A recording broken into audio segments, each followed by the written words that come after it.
cuma dapat di penjara, gua kagak. Iya kan, temen lu kena juga kan, bilang aja kena, kagak dibayar. Jangan ada pikiran. Mama punya utang sama aku yang di atas materai itu gua robek, yang secara lisan, secara apa, secara macam.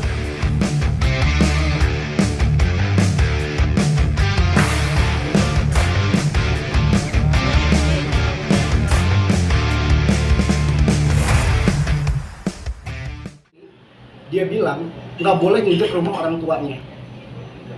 Kata si Resa ini nih, kata si Resa sama manajernya ini. Akhirnya dia tidak menengokin keluarganya. Akhirnya dia kos saya nih yang di rumahnya. Saya bukan tinggal ya, tapi saya tengokin gitu segala macam karena saya memang sayang sama mamahnya gitu. Memang banyak kontribusi juga mamanya ke saya.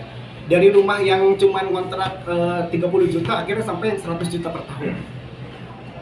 Kenapa saya bayarin? Pasti orang, kenapa lo bayarin terus? Gimana keluarnya nangis-nangis, udah dibungkus-bungkus, udah tinggal diusir. Saya bayarin. 2 tahun itu saya bayarin 100 juta. Habis saya bayarin 100 juta nih hari ini, dia suruh temennya nipu saya 200 juta. Dia bilang sama temennya nih, jadi dia punya sahabat.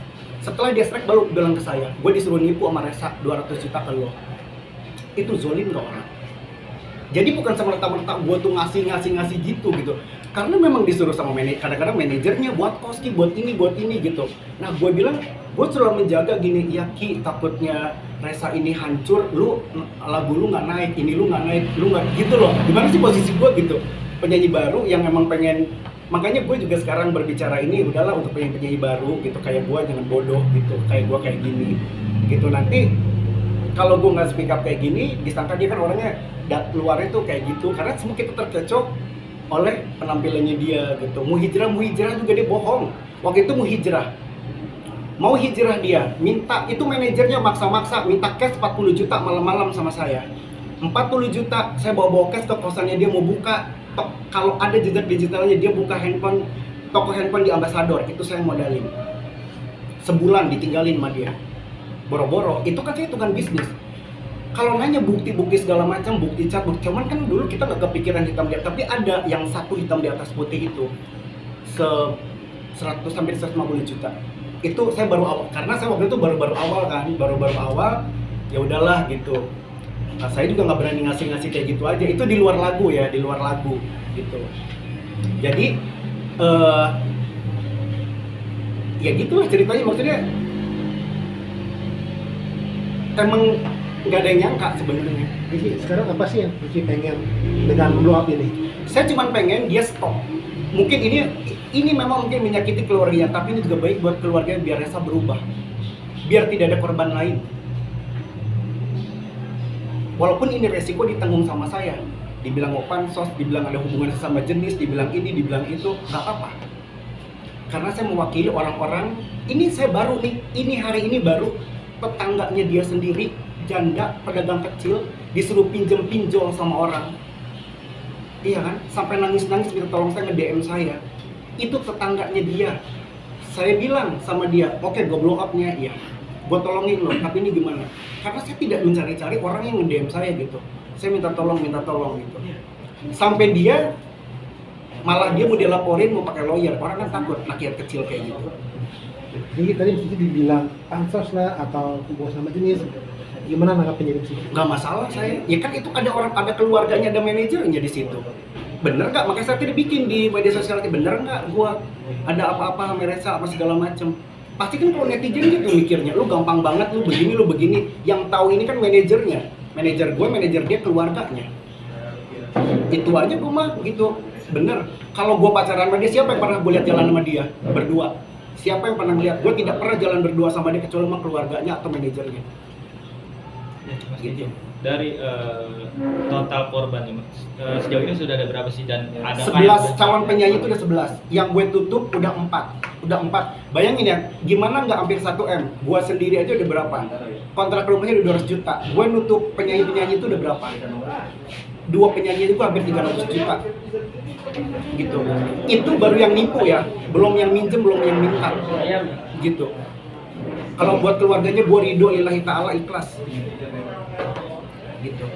Mas, apakah udah ada yang dilaporin ke polisi? Udah, hari ini kan jemput paksa. Hari ini barusan korban yang lain itu penyanyi juga, semua modusnya penyanyi, beli lagu ditipu. Penyanyi baru. Penyanyi baru. Nah, semua penyanyi baru itu katanya udah dilaporin, dia kerugiannya tuh beli lagu 70 juta tapi minta tetek bengeknya sampai 150 juta. Nah, sama si kakak ini udah dilaporin, barusan dia nge-WA ke gua, suruh kasih nomor telepon Kanite, terus suruh wawancara. Saya nggak tahu deh, pokoknya kalau dari itu urusan dia. Tapi yang update dia barusan ke saya, dia mau dijemput paksa sore ini katanya. Saya nggak tahu dia kalau itu gitu, karena saya tidak mengalami sini, karena saya tidak bikin laporan kalau saya gitu. Kenapa Mas Kevin laporan? Buat apa?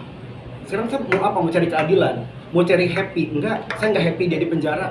Saya cuma bilang ke keluarganya, ini pesan buat keluarganya, walaupun dia tersakiti, Reza harus berubah. Stop korban baru lagi.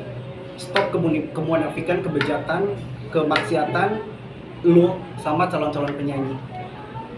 Gitu. Ya Mas, berarti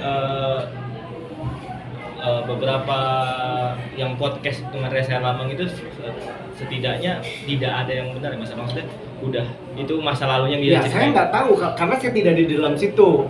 Saya nggak tahu. Tapi almarhum mamanya bercerita ke saya sangat jauh berbeda. Saya kan bergaul 8 tahun dengan mamanya. Apa yang Reza yang satu malam bangkrut lah segala macam, saya nggak dengar dari mamanya. Jalan ceritanya bukan gitu. Ini kan Reza yang ngomong. Kalau saya mamanya yang ngomong ke saya. Gitu. Tapi itu saya nggak mau tahu juga ya, biarpun saya tahu. Tapi itu urusan dia. Tapi jangan dia ngomong seolah dia nangis-nangis bangkrut. Jadi seolah-olah orang taunya nih dia, lu jangan keluar-keluar dulu, Reza nih mau bangkit, Reza mau bayar utang. Nanti dia udah bangkit dari 2002, dari 2010 sampai dari 2012 sampai 2022 itu udah bangkit, ratusan juta dia punya duit. Itu kenapa gak diobrolin? Dia udah bisa beli BMW, udah bisa beli mobil, udah bisa biayain orang-orang, udah bisa hura-hura hidupnya.